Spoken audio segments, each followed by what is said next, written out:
क्रिस्टलीय ठोस दो प्रकार के थे, ठीक, ठोस दो प्रकार के थे, क्रिस्टलीय ठोस और अक्रिस्टलीय ठोस।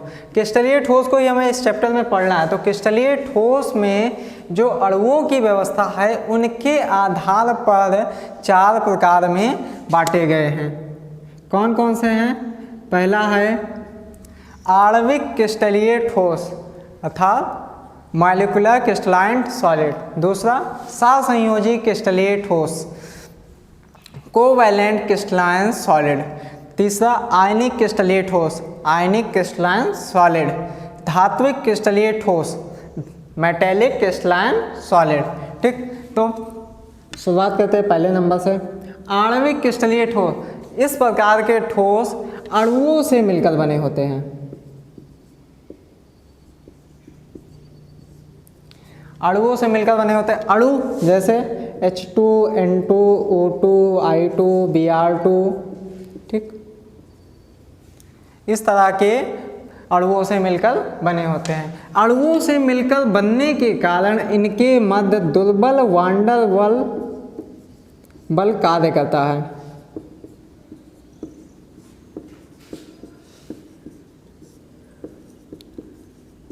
दुर्बल वान डेर वाल्स बल होने के कारण ये क्या होते हैं? बहुत ही मुलायम होते हैं।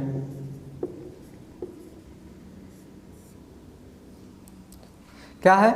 आणविक क्रिस्टलीय ठोस अणुओं से मिलकर बने होते हैं। इनके क्या होता है? दुर्बल वान डेर वाल्स बल पाया जाता है, जिसके कारण ये बहुत ही मुलायम होते हैं तथा इसी के कारण इनका जो मेल्टिंग पॉइंट है और बॉइलिंग पॉइंट है वो भी क्या होता है? अपेक्षाकृत कम होता है। ये विद्युत के क्या हैं? विद्युत तथा ताप के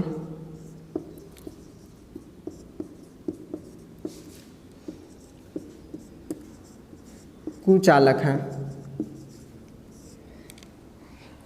मतलब कि आणविक क्रिस्टलीय ठोस के जितने भी यौगिक होंगे वो विद्युत तथा ताप के कुचालक होंगे। ये ध्रुवीय विलायकों तथा अध्रुवीय विलायकों दोनों में ही क्या है? विलय है।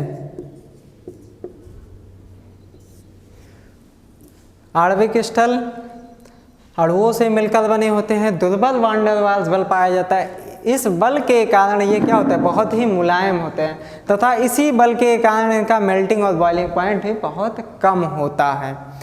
विद्युत तथा ताप के ये कुचालक होते हैं। इसके जितने भी यौगिक हैं तथा दोनों ध्रुवीय अध्रुवीय विलायकों में ये क्या है? विलय हैं। ठीक, अब सेकंड लेते हैं सहसंयोजी क्रिस्टलीय ठोस। सहसंयोजी क्रिस्टलीय ठोस परमाणुओं से मिलकर बने होते हैं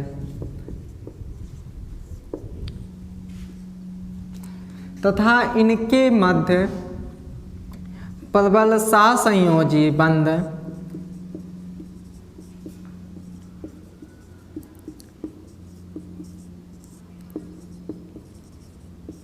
प्रबल सहसंयोजी बंध उपस्थित होता है।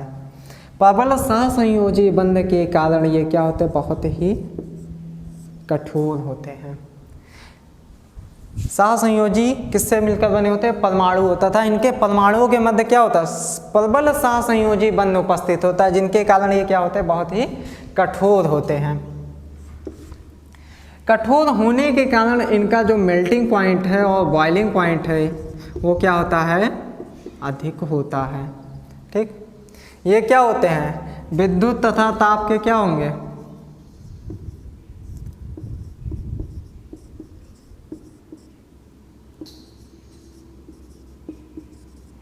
के कुचालक होते हैं। ये क्या होते हैं? विद्युत तथा ताप के कुचालक होते हैं, एक्सेप्ट ग्रेफाइट। ग्रेफाइट में ऐसी सुविधा उपलब्ध है कि विद्युत और ताप का दोनों का प्रवाह आसानी से होता है। ठीक, ये क्या है? ध्रुवीय विलायकों में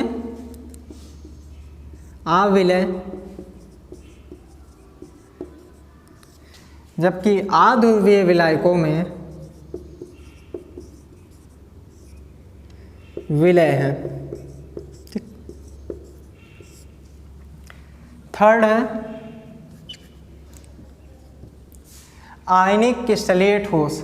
आयनिक क्रिस्टलीय ठोस आयनों से बने होते हैं, और आयन किसे कहते हैं हम, जिस पे कोई आवेश उपस्थित हो, चाहे धनायन या ऋणायन। जैसे Na+ हो गया, ठीक, हाइड्रोनियम आयन हो गया, हाइड्रोजन आयन हो गया, ऐसे पोटेशियम आयन हो गया, Cl आयन हो गया, ठीक। अब इनको हम आयन कहते हैं, क्यों इनके ऊपर क्या है, आवेश उपस्थित है, वो चाहे धनायन हो या ऋणायन हो।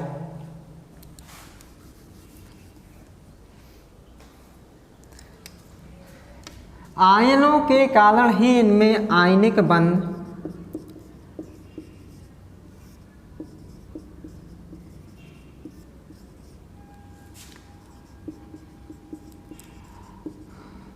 आयनिक बंध क्या होता है, उपस्थित होता है। तथा ये किससे मिलकर बनते हैं, धन आयन तथा ऋण आयन। आयन का अर्थात क्या है, धन आयन तथा ऋण आयन। और ये क्या होते हैं, कठोर तथा भंगुर होते हैं। मतलब इसके कुछ यौगिक आपको ऐसे मिलेंगे जो कि अत्यधिक कठोर हैं, और कुछ ऐसे मिलेंगे जो कि भंगुर अर्थात पीटने पर टूट जाएं, ठीक।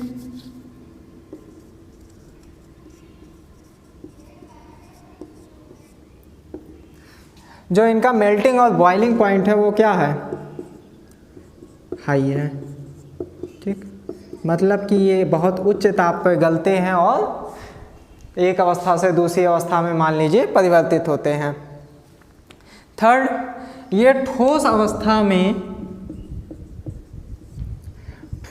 में क्या है, विद्युत के और ताप के क्या हैं, कुचालक हैं। जबकि विलयन के अवस्था में ये क्या हैं, विलयन के अवस्था में सुचालक हैं। देखिए, जब ठोस के अवस्था में उपस्थित होंगे तो मान लीजिए कोई यौगिक है KCl, ठीक। इस तरह तो वो आयनिक यौगिक है क्योंकि पोटेशियम आयन और क्लोरीन आयन से बना है, लेकिन ये यौगिक कंप्लीट है तो ये इसका क्या हो गया, इलेक्ट्रॉन का यहाँ दान हो गया, इस पर कोई अभी आवेश नहीं है, दोनों आवेश रहित है, प्लस और माइनस, ठीक, हट गए, एक दूसरे से कट जाएंगे। जबकि इनको विलयन के अवस्था में मिलाने पर इनमें आवेश उपस्थित हो जाते हैं, और आवेश के कारण ही इनमें विद्युत तथा ताप का क्या होता है, प्रवाह होता है। ये ध्रुवीय तथा ध्रुवीय विलायकों में क्या है, विलय है, जबकि अध्रुवीय विलायकों में अविलय है।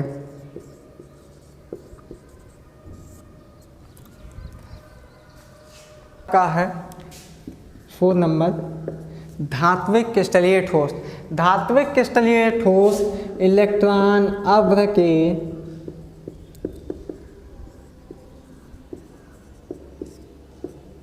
से मिलकर बने होते हैं, मतलब धातुओं से। धात्विक क्रिस्टल का मतलब हुआ धातुओं के परमाणुओं से मिलकर बने होते हैं। इनमें क्या होता है, धनायन तथा ऋणायन के मध्य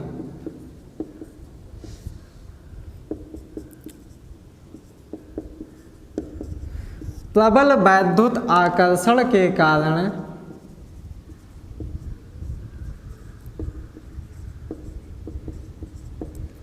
बहुत ही दृढ़ता से ये बंधे होते हैं। मतलब ये बहुत ही क्या हैं, कठोर हैं, और विद्युत के क्या हैं, सुचालक हैं। आप ठोस अवस्था में इलेक्ट्रॉन अब्ध, मतलब कि धात्विक क्रिस्टलीय ठोस किससे मिलकर बने, इलेक्ट्रॉन अब्ध, और ये धनायन और ऋणायन के मध्य विद्युत आकर्षण बल अधिक होने के कारण क्या होते हैं, बहुत ही कठोर होते हैं तथा विद्युत के क्या हैं, सुचालक हैं। इनका जो मेल्टिंग और बॉइलिंग पॉइंट है वो इनके कारण बहुत ही क्या है, अधिक है। इनका सबसे ज़्यादा मेल्टिंग और बॉइलिंग पॉइंट होता है। ठीक, अगला क्या पॉइंट है इनमें, ये ध्रुवीय तथा अध्रुवीय विलायकों में पोलर तथा नॉन पोलर सॉल्वेंट में ये क्या है, सॉल्युबल है कि नहीं सॉल्युबल है, ये अविलय हैं। चलिए ठोस में जो अवयवीकरण है उनको हम किस प्रकार व्यवस्थित है उसके लिए ब्रैग समीकरण है। ठीक, ब्रैग समीकरण से हमें ये पता चलता है जो क्रिस्टलीय ठोस है उनके अवयवीकरण, चाहे वो क्या हो, परमाणु हो, आयन हो या धातु हो, ठीक, उनके द्वारा हमें ये पता चलता है कि उनकी व्यवस्था क्या है। ठीक, उसके आधार पर हम बताते हैं कि क्रिस्टलीय ठोस किस प्रकार व्यवस्थित हैं। उसके लिए सबसे पहले क्रिस्टल जालक,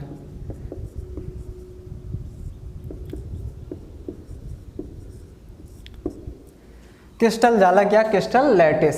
क्रिस्टल जालक किसे कहेंगे, जो अवयवीकरण है किसी क्रिस्टलीय ठोस में उनकी व्यवस्था किस प्रकार है, वो किस प्रकार एक दूसरे से व्यवस्थित हैं, उनके त्रिविम, त्रिविम मतलब 3D इमेज या 3D ग्राफ के जरिए हम बताते हैं कि क्रिस्टल जालक है किस प्रकार।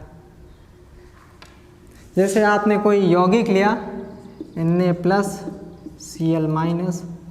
ये तो हम लिखते हैं, लेकिन जो Na+Cl यौगिक है उसमें Na और Cl की क्या व्यवस्था है वो ब्रैग समीकरण के द्वारा ही हमें पता चला। अब ब्रैग समीकरण के द्वारा पता चला तो हमने उनको नाम दिया क्रिस्टल जालक। जो कणों की त्रिविम व्यवस्था है, जैसे इस प्रकार को हम 3D इमेज कहते हैं कि हमें तीनों एंगल x, y और z तीनों एंगल का क्या हो रहा है, हमें दिख रहा है। तो इसमें हम इस प्रकार के अवयवी कणों की व्यवस्था को हम क्या कहते हैं, क्रिस्टल जालक। मतलब कि किसी यौगिक में अणुओं की जो व्यवस्था होती है उससे जो त्रिविम क्षेत्र का निर्माण होता है उसे हम क्या कहते हैं, क्रिस्टल जालक। ठीक, क्रिस्टल जालक के इस एक भाग को हम क्या कहते हैं, एकक सेल।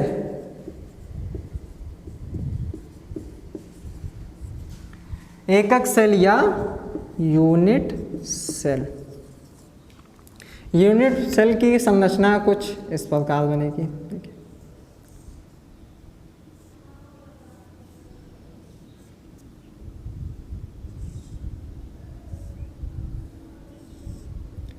ये आपका एक यूनिट सेल है। यूनिट सेल के ही पुनरावृत्ति से, मतलब बार बार दोहराने से ही क्या बनता है, क्रिस्टल जालक बनता है। जैसे किसी बिल्डिंग में एक ईंट की भांति ही एकक सेल है।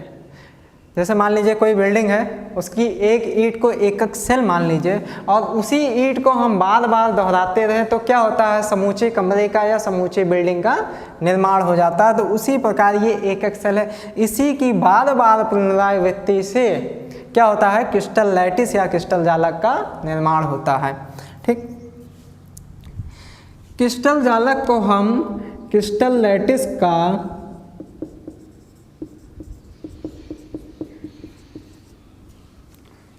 ये क्या है, unit cell is a unit of crystal lattice. मतलब एकक सेल, क्रिस्टल लैटिस की इकाई क्या है, एकक सेल, सबसे छोटी इकाई। मतलब इसी की पुनरावृत्ति से, यही दोहराने से क्या होता है, क्रिस्टल लैटिस का निर्माण होता है। अब इसी के आधार पर हम पढ़ेंगे कि क्रिस्टल लैटिस होते कितने प्रकार के हैं।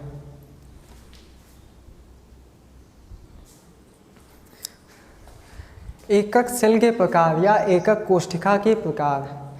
जो क्रिस्टल जालक बनते हैं उनमें कई प्रकार के एकक सेल या 4 प्रकार के एकक सेल उपस्थित या मिलते हैं हमें। विभिन्न यौगिकों में हमें उनकी संरचनाओं के आधार पर 4 प्रकार के क्या हैं, क्रिस्टल यूनिट सेल मिलते हैं। ठीक, सबसे पहला क्या है, सिंपल क्यूबाइडल सेल या SCC आज्ञ एकक कोष्ठिका।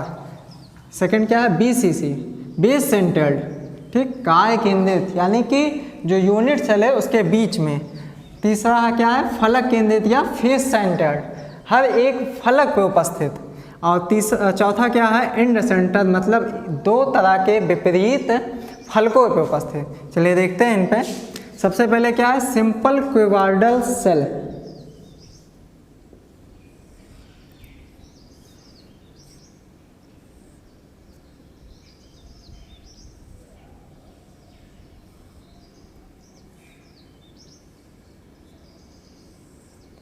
ठीक, अब इनको हम क्या कहेंगे सिंपल क्यूबॉइडल सेल। इनमें कणों की संख्या कितनी 1 2 3 4 5 6 7 8, तो कुल कण कितने हो गए इसमें 8। सेकंड बेस सेंटर्ड, मतलब कि जो यूनिट सेल बनेगी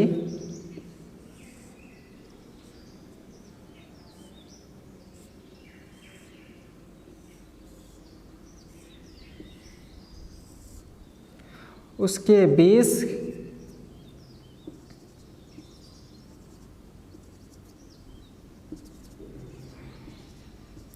ये आपकी सिंपल क्यूबॉइडल सेल होगी।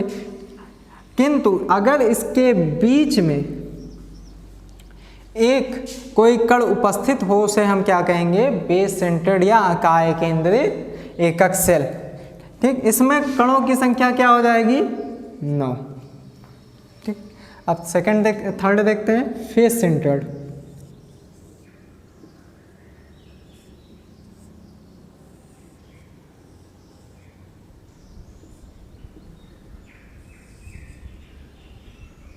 तो फेस सेंटर्ड में 8 कोनों पे 8 कण उपस्थित हैं तथा हर एक फलक पे, जैसे आप ईंट देखिए तो ईंट में कितनी, एक ऊपर की फलक, एक नीचे की फलक, एक साइड, एक इस साइड, एक इस साइड और एक इस साइड।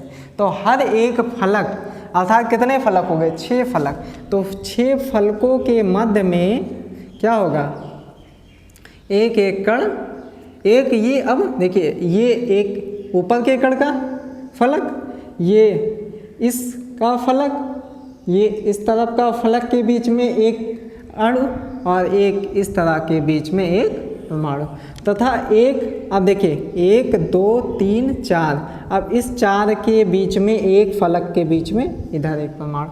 अब देखिए इसमें 1 2 3 4 ये सामने वाला फलक, इसमें कितने हो गए एक परमाणु। अब कितने हो गए देखिए 1 2 3 4 और 4 फलकों के बाद 6, 1 2 3 4 5 6 कितने हो गए 8 6 14 कुल।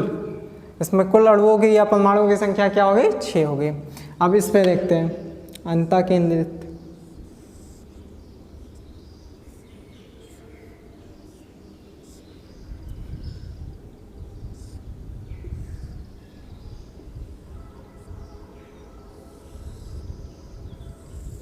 ठीक, अंतः केंद्रित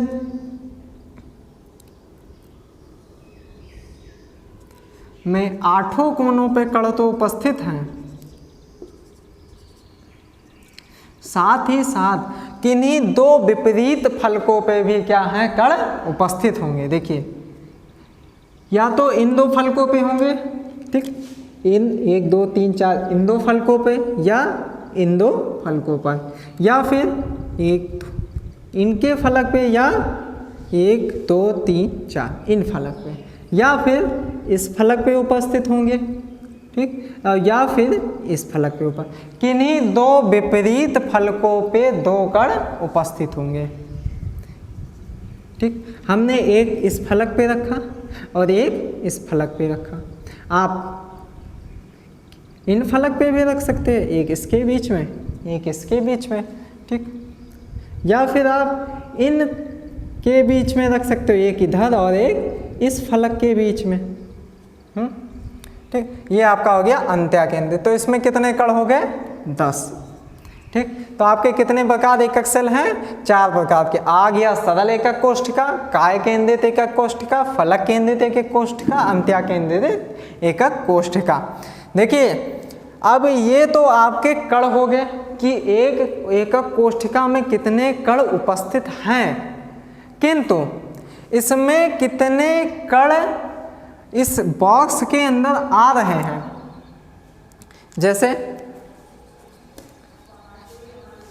आपके ये 3 क्या हो गए, ये मान लीजिए कोई 3 एंगल हो गया, ये इस तरह का,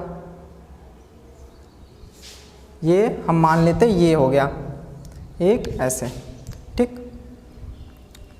इसको सोचिए, एक ये वाली लाइन ये है, ये वाली लाइन ये है और ये वाली लाइन ये है।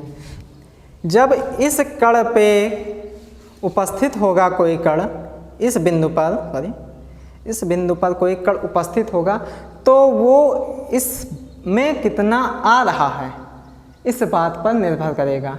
देखिए अगर हम इस कण पर, इस बिंदु पर कोई कण रखते हैं तो वो कितना इसमें सहविभाजित हो रहा है। तो देखिए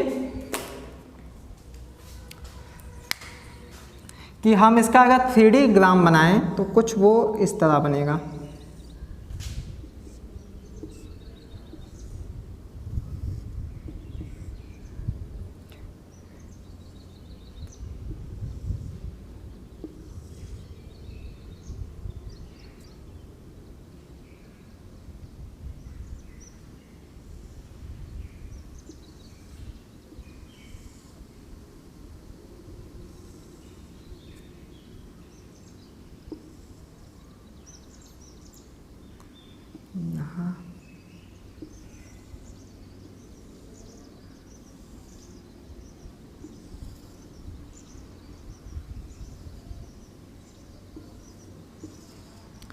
अर्थात एक कण का, देखिए अगर इस कण को माने तो ये पूरा हिस्सा है, ठीक, इस कोने पे। लेकिन अगर यहाँ पे ऐसे एंगल बढ़ाया जाए और ऐसे एंगल बढ़ाया जाए तो देखिए कितने भागों में, 1/8 भागों में ये क्या है, सहविभाजित होता है। तो 8 कोनों पे जो कोनों के कण होते हैं, जो कोने पे कण होते हैं वो क्या होते हैं, 8 भागों में सहविभाजित होते हैं। मतलब कि वो कितने होते हैं, 1/8 होते हैं, ठीक। तो 1/8 अर्थात कि जो एक कण है वो 1/8 भागों में विभाजित है। तो 8 कण कितने भागों में विभाजित होंगे, ठीक। तो 8 कण हैं, एक का कितना मिला हमें, एक कण का कितना मिला 1.8, तो 8 कण का कितना हमें होगा, हो जाएगा 1, 8 से 8 हो जाएगा कैंसिल, और कितने परमाणु। तो सरल या आर्द्र एकक कोष्ठिका में जो कणों की कुल संख्या होगी, जिसको हम प्रभावी संख्या कहेंगे,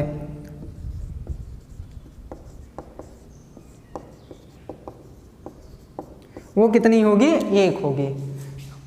फिर से देखिए इसको कि जो कोनों पर कण उपस्थित होता है वो 4 भागों में विभाजित होता है, 1/8 भागों में विभाजित होता है। किसी भी कमरे का एंगल लीजिए तो देखिएगा आप, वो क्या होगा, 8 भागों में सहविभाजित होगा। तो 8 भागों में सहविभाजित होने के कारण उसका कुल इतना ही भाग क्या होता है कि इस यूनिट सेल का भाग होता है। इसके क्रिस्टल जालक में देखिए आप कि कई प्रकार के यूनिट सेल हैं। क्रिस्टल जालक क्या होता है, कई यूनिट सेल का बना होता है।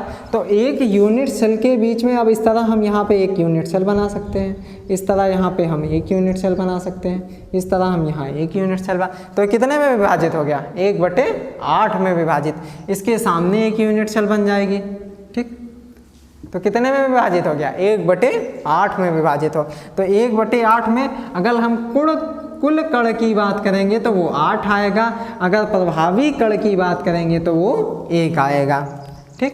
अब देखिए इसमें सेकंड आपका क्या है, BCC।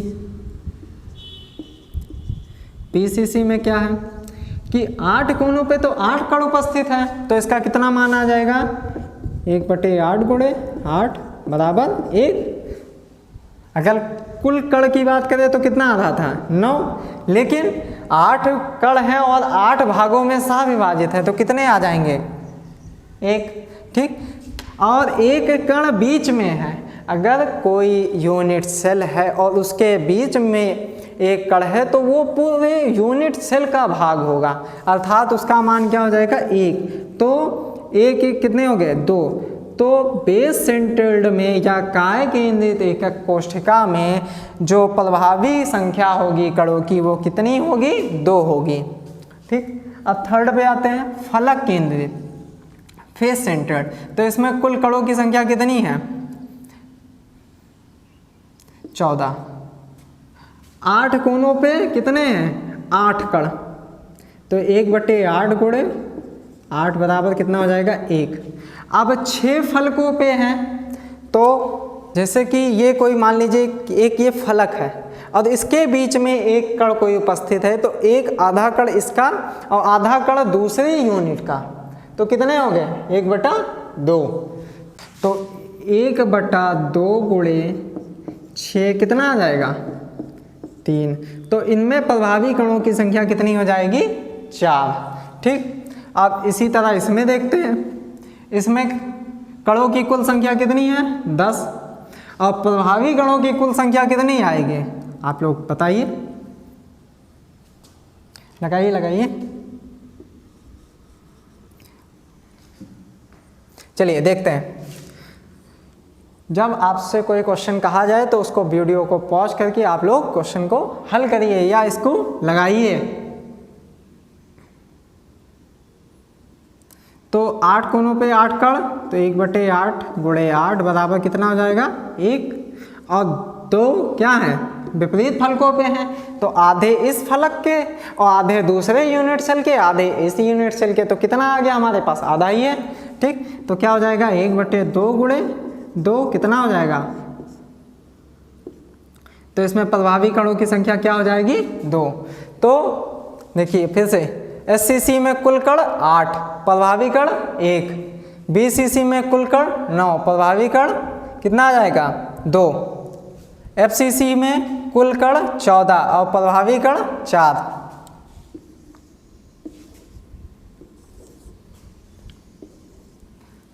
और ECC मतलब अंत्या केंद्रित या इंड सेंटर्ड में कितने हैं प्रभावी संख्या 2 और कुल कण 10। देखिए एकक कोष्ठिका, पुनः उसी पर फिर रिटर्न आते हैं। हमने 4 प्रकार का क्या पढ़ लिया है एकक सेल का प्रकार। ठीक, कौन कौन से BCC, ECC, FCC और ECC। ठीक,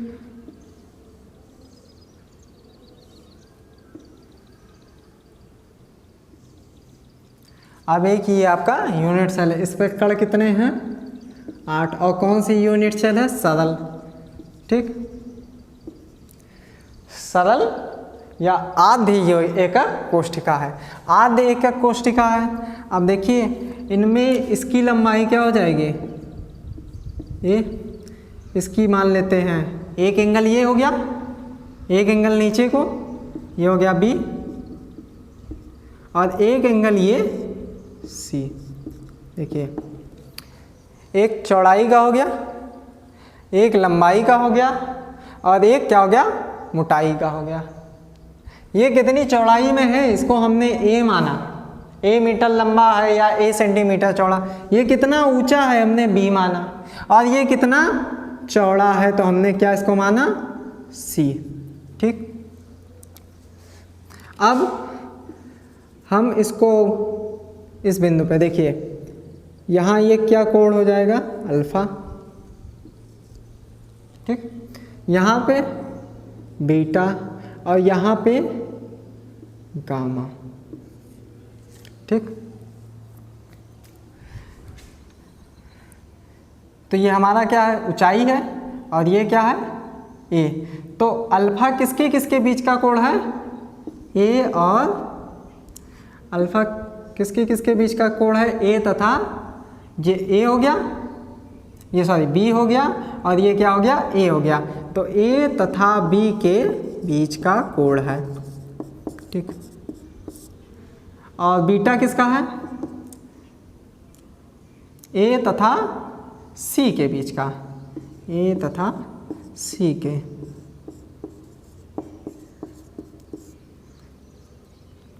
गामा बी तथा सी के बीच का कोण है, बी तथा सी के बीच का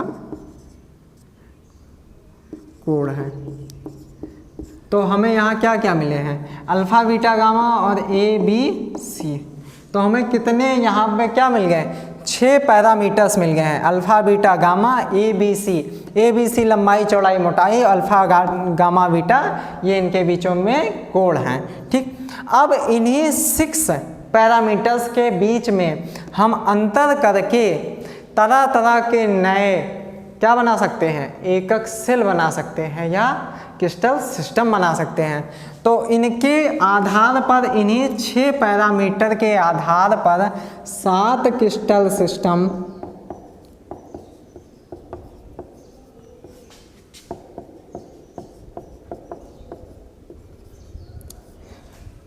चौदह क्रिस्टल जालक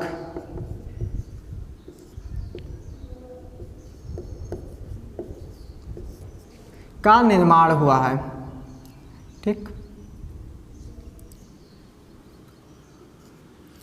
देखिए अल्फा बीटा गामा और ए बी सी ये 6 पैरामीटर्स हो गए। अब इन 6 पैरामीटर्स मतलब लंबाई चौड़ाई मोटाई में अंतर करके या अल्फा बीटा गामा के कोण में अंतर करके हम क्या कर सकते हैं, नए नए प्रकार के क्या बना सकते हैं, एकक कोष्ठिकाएं। तो 4 प्रकार की हमने एकक कोष्ठिकाएं बनाई, ठीक। 4 प्रकार की हमने एकक कोष्ठिका बनाई, कौन कौन सी है, पहला बीसीसी, दूसरा एफसीसी, तीसरा कौन सा,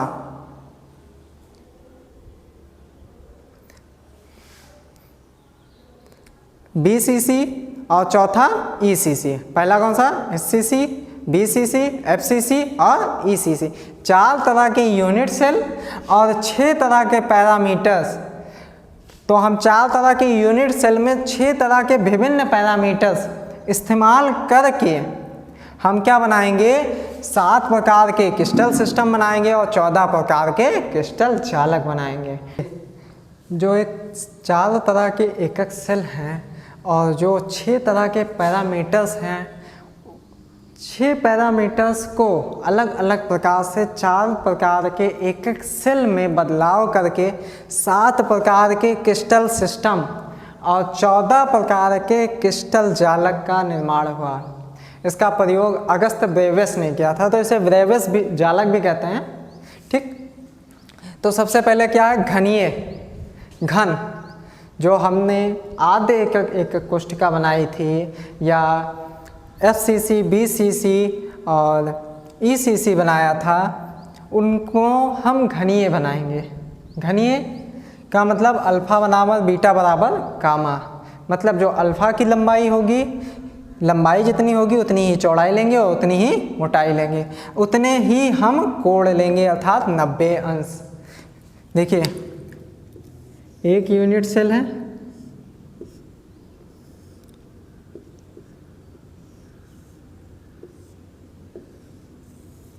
तो ये आपका घनीय यूनिट सेल हुआ, ठीक। अब इसमें यहाँ पर और यहाँ पर और यहाँ पर तीनों कोण क्या है, 90 अंश हैं, ठीक।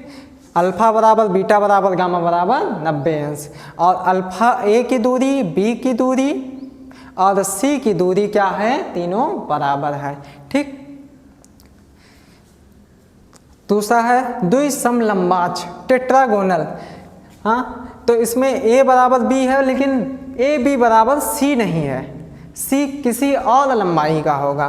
तो यहाँ अल्फा बराबर बीटा बराबर गामा बराबर क्या होगा, 90 अंश। ये तीनों लंबाई सेम है, लेकिन ए की लंबाई, बी की लंबाई और सी की लंबाई, तो ए और बी की लंबाई तो सेम है लेकिन सी की लंबाई में क्या है, अंतर है, ठीक, कम या ज़्यादा है।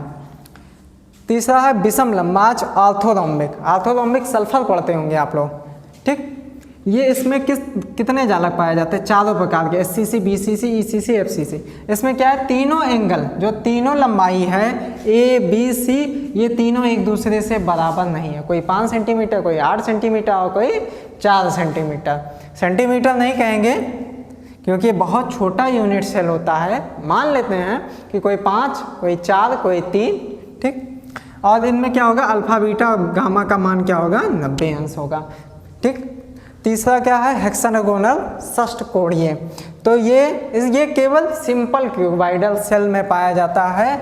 इनमें A बराबर B होगा लेकिन AB बराबर C नहीं होगा। A की लंबाई B की लंबाई के बराबर होगी, लेकिन किंतु C की लंबाई ना A के बराबर होगी ना B के बराबर होगी, ठीक। इसमें अल्फा बीटा 90 अंश होगा, अर्थात ये अल्फा है, ये बीटा है और ये गामा है। तो अल्फा और क्या है, बीटा, ये क्या होंगे, 90 अंश होंगे, किंतु गामा क्या होगा, 120 अंश होगा। इसके कोण को हम और बढ़ा देंगे, ठीक।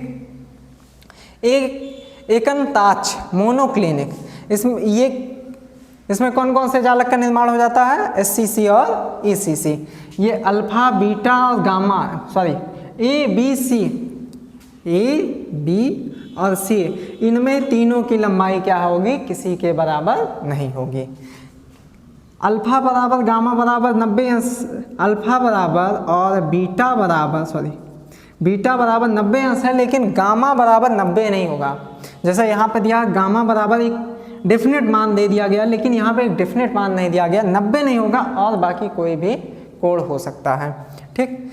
तीसरा है त्रिनताक्ष ट्राइक्लिनिक। सिंपल क्यूबाइडल सेल में ये सिर्फ केवल बन सकता है और किसी में नहीं बन सकता, ना BCC, ECC और ना FCC में। A बराबर B बराबर C नहीं होगा, मतलब तीनों लंबाइयों का मान एक बराबर नहीं होगा। अल्फा बीटा बराबर गामा, मतलब यहाँ पर केवल अल्फा का मान चेंज होगा, बीटा और गामा का मान क्या होगा, 90 अंश ही होगा, ठीक। तीसरा आखिरी क्या है, त्रिसमनताक्ष सिंपल क्यूबाइडल सेल। A बराबर B बराबर C होगा, किंतु ना A बराबर B होगा, किंतु गामा बराबर 90 अंश नहीं होगा। अल्फा बराबर बीटा होगा लेकिन गामा बराबर 90 अंश नहीं होगा, ठीक। तो इसमें सबसे सरल जो होगा वो क्या होगा, घनीय होगा, ठीक, सबसे सरल। देखिए जो अल्फा बीटा गामा है वो एक कोई डेफिनेट मान लीजिए, ये नहीं कि यहाँ पे अगर गामा का मान है तो यहाँ पे हम अल्फा का मान चेंज करेंगे, ऐसा कुछ नहीं है। एक डेफिनेट जहाँ पे अल्फा है आप बना रहे हैं, अगर आप 14 क्रिस्टल सिस्टम बना रहे हैं, क्रिस्टल जालक बना रहे हैं और 7 क्रिस्टल सिस्टम बना रहे हैं, तो अल्फा का मान उसी एरिया में लीजिएगा जिसमें आप एक में ले हैं। मतलब एक में अल्फा जिस तरफ है उसी में चारों तरफ या चौड़ाई हो या मोटाई हो या लंबाई हो, वो एक ही तरफ हो, ठीक। ये आपके क्रिस्टल सिस्टम हो गए हैं, ठीक।